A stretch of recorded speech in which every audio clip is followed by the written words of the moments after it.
Dropped out of school and started following boys and men who committed petty crimes, and then graduated to more violent attacks and robberies. I was so good that I ended up in prison. I was sentenced to 2 years and 2 strokes and hard labor in prison. Alikuwa muisi, alikuwa anaiba. Sasa anakuja, anakimaliza wiki mbili, anasikwa, anaenda seli. Akisikwa na mpuata. Akiwa seli, akisikwa anaenda akamaliza miaka 5. When I came out, I found people fighting because their leaders told them. Fighting because although they lived amongst each other and shared the same problems, they blamed others for their situation. I began rebuilding my life after seeing so many friends die. I thought, was it worth it?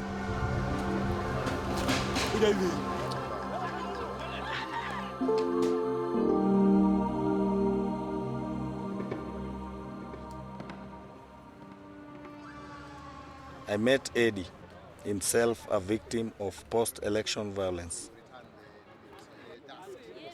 He was recruiting people who lived in the slums to be peace ambassadors, who would make sure that the next time election came round, we would not kill each other.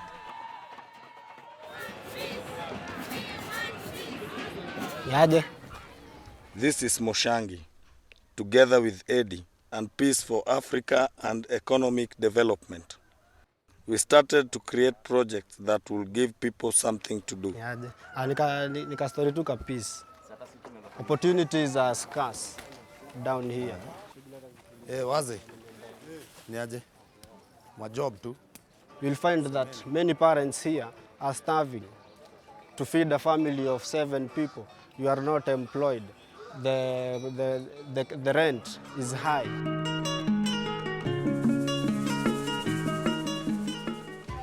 The elections have come and gone. They were peaceful. No one fought. Did Moshangi, Eddie, myself, and other peace ambassadors help stop the fighting? Perhaps.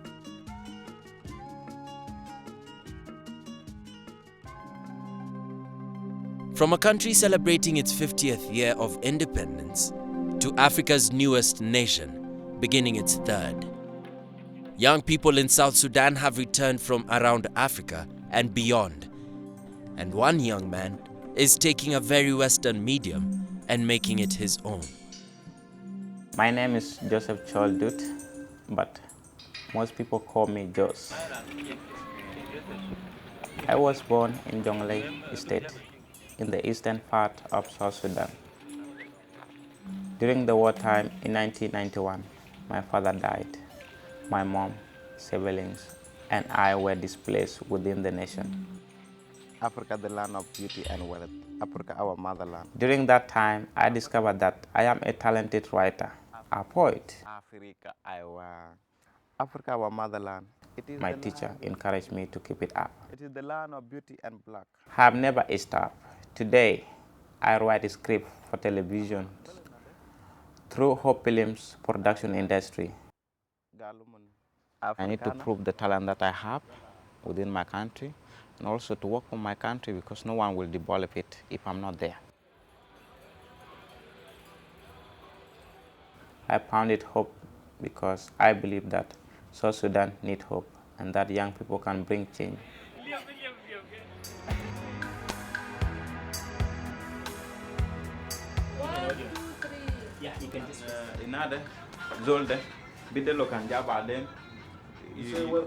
You say welcome and you are very busy, okay? The work that we do is developing the nation. We write a script about issues that are not otherwise seen on South Sudan television. When she's seated, you can bring the sound down here. Some of the things we address in our program are drug abuse, health care, the meaning of hard work, classism, and secondary school issues. It's called Lost Generation. It's so nice, so inspiring to somebody who want to see where our generation is heading to, and you may decide what kind of life you want to lead. If we have some of the films produced in that manner, from Hope Film or any other film industry in South Sudan, it can encourage the youth to be the right generation that we are in, and that's what I may see happening. First through words and then through film, I believe we can eradicate poverty, address corruption and tribalism, and get young people talking about what our nation needs. Why should we always keep watching others' film when we have talent? We got a lot of stories to tell here in South Sudan. So I believe that the generation of South Sudan that is coming up now has a talent, and we can bring up and catch up with the world industry in film industry. Next door in Ethiopia, one strong female has some big ideas on education. What she would like to see is a national conscience that encourages Ethiopians to think of community service as their duty.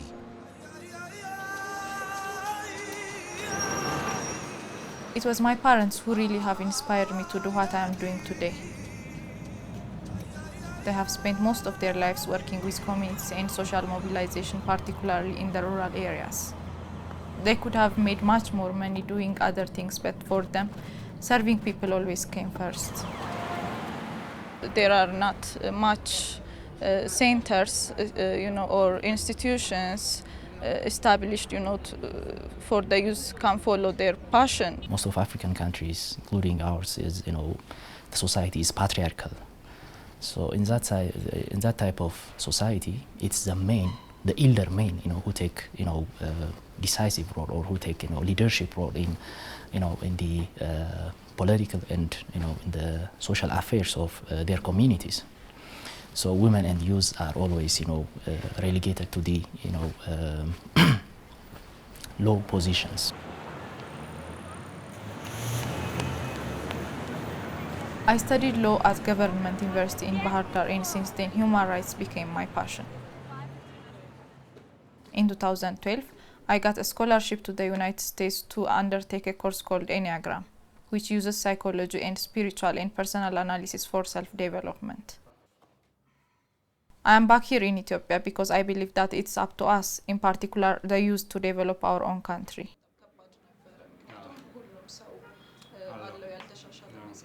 This is where I work. It's a private research firm that collects data and prepares reports on population demographics and social and health-related indicators. I believe that the work is important in helping to assess where the country is and where we are going.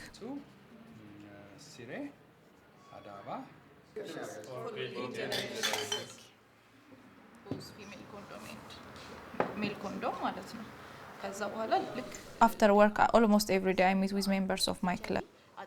It's a Rotaract club. We have named our club Wadi Amado, which is Amharic for Beyond the Horizons. Members are aged between the ages of 18 to 30. Our group focuses on community service and, in particular, education. Rome was not built in a day. It's the small bricks or stones that we lay today that would be the foundation of the skyscraper building. So what small things, even though compared to the national problem, what small thing that Beza and her colleagues and other do to address the social challenge of current Ethiopia, it have a domino effect. It's just one step by step things will get better. The last king of Walaita. The kingdom of Walaita during the era of warlords, the last ruler of Walaita was Kawotona. On Saturdays, I teach English to a group of students at a public school. In today's globalized society, children need to be able to converse with the outside world. Kofi, Leila. I like teaching young students because their minds are open and receptive and you can see the results of your efforts. At the same time, we often discuss the importance of volunteering like we do so that they can follow in our footsteps.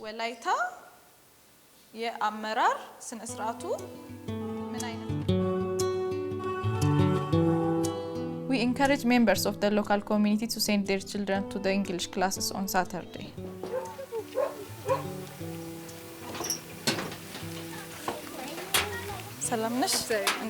This lady has a child in my class, but he doesn't attend regularly. I have agreed to follow up with him. It's the end of another busy day. Tomorrow I have an interview with an organization called Amhara Women Association for Anti-Fistula. I hope I get it. It's a big issue affecting women, not just in Amhara but across the whole of Ethiopia. I hope I will continue living my African dream of being a social entrepreneur and shaping the future of this country, whichever way I can.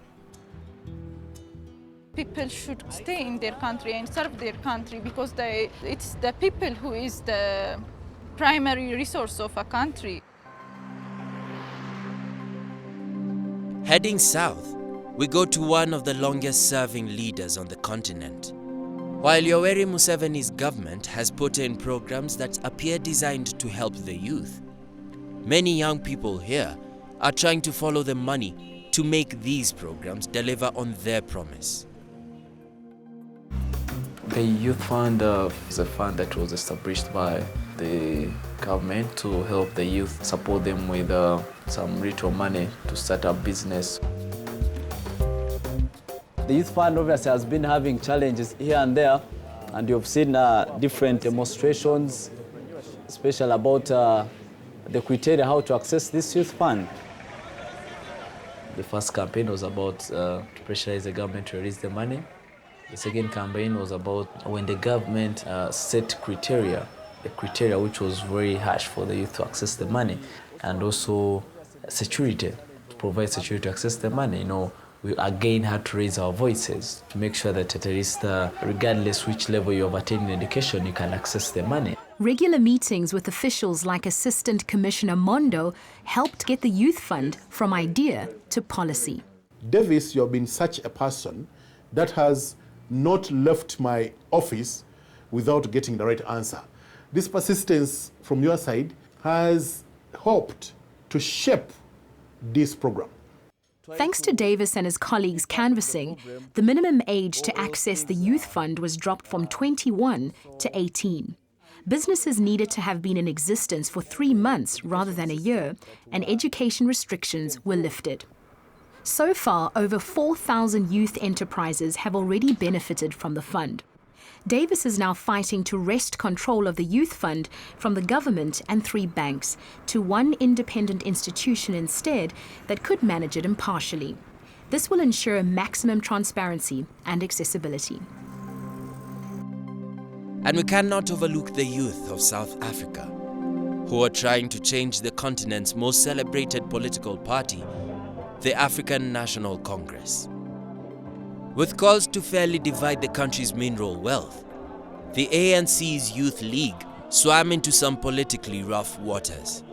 But other young South African leaders are continuing to try to make a splash.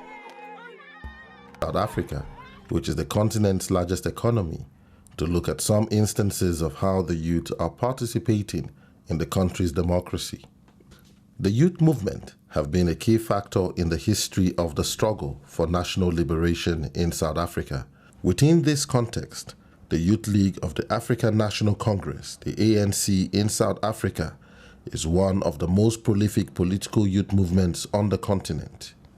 Since its formation in 1944, the ANC Youth League has contributed to the development of leaders like Nelson Mandela, Walter Sisulu, Oliver Tambo, Thabo Mbeki, Malusi Gigaba, and Fikile Mbalula. The ANC Youth League has also provided a radical voice for the concerns and interests of youths in South Africa. In addition, the ANC Youth League has been involved in policy engagement including recently calling for the nationalization of mines in South Africa. Our Congress, we adopted that we need to adopt a program of economic freedom in our lifetime. I think that is, as the ANC did manage to transform the country politically, but economically we have not transformed. So the Youth League is actually driving that campaign to have economic freedom in our lifetime. Down with poverty, down. Down with unemployment, down.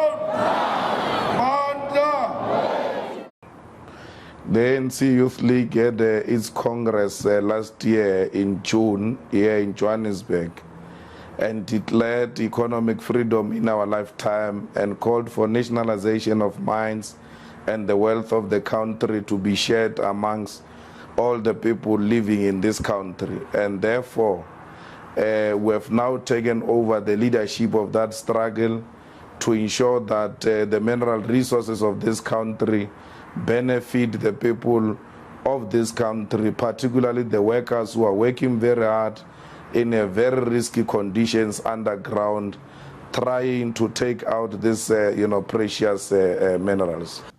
In November 2011, the then ANC Youth League president, Julius Malema, and some of his office bearers were suspended from the ruling party for bringing the party into disrepute.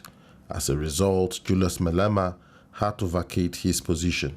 On 17 March 2013, the ANC National Executive disbanded the Youth League's National Executive Committee, a move that was widely seen to be a purging of office bearers from a rival faction within the party. One of the myths about the ANC Youth League since 1990, when the ANC became a legal organization again, is that it's been an immensely powerful organization. It hasn't been a powerful organization. What has happened is that young people have energy, young people have enthusiasm, and where senior politicians, older politicians have managed to get the support of the Youth League, they then get very enthusiastic support. But that doesn't mean the Youth League has been taking the decisions. We heard a great deal of myth about how Julius Malema had support from poor people and support from unemployed young people and so on. All of this has now turned out to not be true, as some of us said, because really the reason he was in the job was not because he had the support of many young people. He was in the job because he had the support of senior politicians. And so as soon as that was taken away, he now says that people won't return his telephone calls because he's really faded from the political scene. Post-1994, the youth in South Africa are fighting a new battle against poverty, unemployment, and economic exclusion in a country characterized by two economies, with one of the highest income inequalities in the world today. The challenges facing the youth currently in South Africa is unemployment and poverty, which is it's actually very, if you go to areas like Soweto, you go to areas like Tembisa, Diepkloof, you find that the youth are sitting and doing nothing. Government creates the environment for young people to participate in the economy. But young people themselves must have the drive, must take the initiative to access the opportunities that government presents. Hence now you find that there is a lack of participation because they sort of say that they lost confidence in our government. So if we believe those people are not doing what they are supposed to be doing, then we have the power to change them. That's why you call it democracy. If someone is not doing something that you like, then change it to someone who can do it. If the government is not doing anything for you as a young person, why do you keep returning the same government to govern you? Change it, try something new. If there is one common thread linking all of the youth of Africa together, it is a desire to participate in their nation's debates. Technology is making it easier to get the word out, while traditional methods of communicating will not go away. The future of Africa lies in how successful these young people are in turning their ideas into institutions, their voices into action, their hopes and dreams into reality.